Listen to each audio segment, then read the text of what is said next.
Hai, Assalamualaikum. Berjumpa lagi dalam Petua Orang Dulu-Dulu bersama dengan Cik Salmah. Hari ni kita nak buat masker telur ayam kampung bersama dengan buah tomato.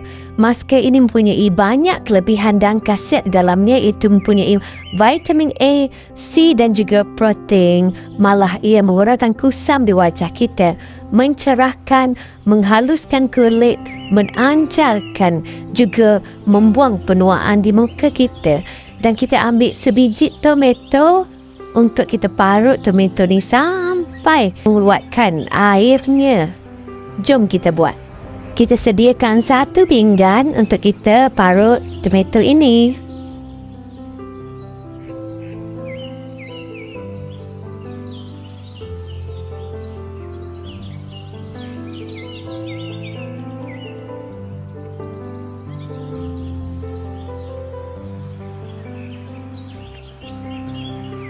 Seterusnya kita masukkan satu sudu yogurt asli ke dalam air tomato yang telah kita parut tadi, dan kita kacau-kacau supaya ia sebati bersama.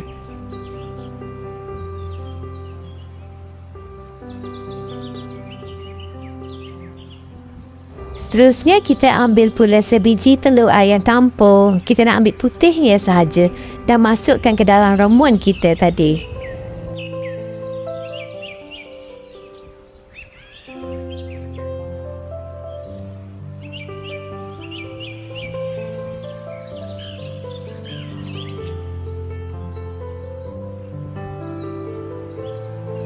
Kita masukkan pula seulas lemon, ambil airnya dan masukkan ke dalam bahan-bahan ramuan kita tadi untuk bagi cerah muka kita tu.